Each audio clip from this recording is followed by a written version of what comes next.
రూపకల్పన చేసి అంటరాని జాతికి అంటరానితనానికి వ్యతిరేకంగా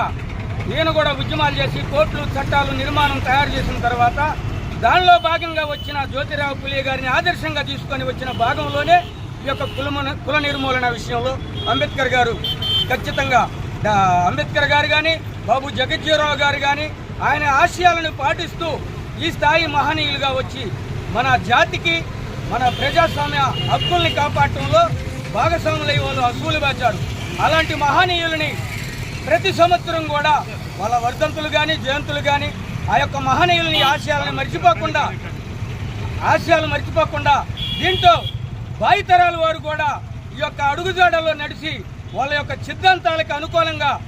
అందరూ కూడా ప్రయాణాలు చేయాల్సిందిగా కోరుతూ ఈ యొక్క అవకాశం ఇచ్చిన మా మీడియా మిత్రులకి, అదేవిధంగా ఇక్కడున్న పత్రికా విలేకరులకి, ఇక్కడ ఈ కార్యక్రమాన్ని రూపకల్పన చేసిన ప్రసాద్ గారికి, ఈ యొక్క మహిళా అధ్యక్షురాలకి అందరికీ కూడా నేను ఎంసీపీ పార్టీ తరఫున నుంచి విప్లవ ధన్యవాదాలు తెలియజేస్తూ ముగిస్తున్నాను. రేయంబగులు చదువు చెప్పి కొంతమంది ఎడ్యుకేషన్ పర్సన్గా తయారు చేసిన తర్వాత అదేవిధంగా అంబేద్కర్ గారు, డాక్టర్ బిఆర్ అంబేద్కర్ గారు ఈ బ్రాహ్మణిజానికి వ్యతిరేకంగా ఉద్యమం చేస్తున్న జ్యోతిరావు పులే గారిని ఒక ఆదర్శంగా తీసుకొని కోర్టులు చట్టాలు అన్ని విధంగా ఒక రూపకల్పన చేసి ఈ యొక్క ఆధిపత్యం కోరిని అంటరానితనాన్ని